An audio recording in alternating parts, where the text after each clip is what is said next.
नमः ॐ विष्णुपादाय कृष्णप्रेष्ठाय भूतले श्रीमते भक्तिवेदान्त स्वामिन् इति नामिने नमस्ते सरस्वती देवी गौरवाणी प्रचारिणे निर्विशेषा शून्यवादी पाश्चात्यदेशतारिणे जय श्री कृष्ण चैतन्य प्रभु नित्यानंद श्री अद्वैत गदाधर श्रीवासादि गौरभक्तवृंद हरे कृष्णा कृष्णा कृष्णा हरे हरे हरे రామ రామ రామ హరే హరే భగవద్గీత యథాతథం 1వ అధ్యాయం 5-6 శ్లోకాలు.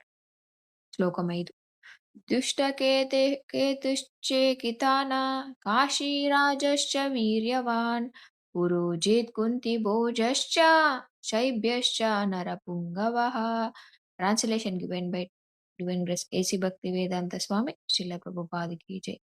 దుష్టకేతుడు, చేకితానుడు, పరాక్రమవంతుడైన కాశీరాజు, పురజిత్తు, కుంతిభోజుడు మరియు మానవులలో శ్రేష్ఠుడైన శైబ్యుడు వంటి మహావీరులు, శక్తివంతమైన యోధులు కూడా ఇక్కడ ఉన్నారు. భగవద్గీత 6వ శ్లోకం. యుధామాన్యశ్చ విక్రాంత ఉత్తమౌజశ్చ వీర్యవాన్ సౌభద్రో ద్రౌపదేయశ్చ సర్వ ఏవ మహారథః. Translation given by divine grace A C Bhaktivedanta స్వామి శ్రీల ప్రభుపాదికి జై. పరాక్రమవంతుడైన యుధామన్యుడు, మహాశక్తివంతుడైన ఉత్తమౌజుడు, సుభద్ర కుమారుడు అభిమన్యుడు మరియు ద్రౌపది కుమారులు వీరందరూ మహారథులు.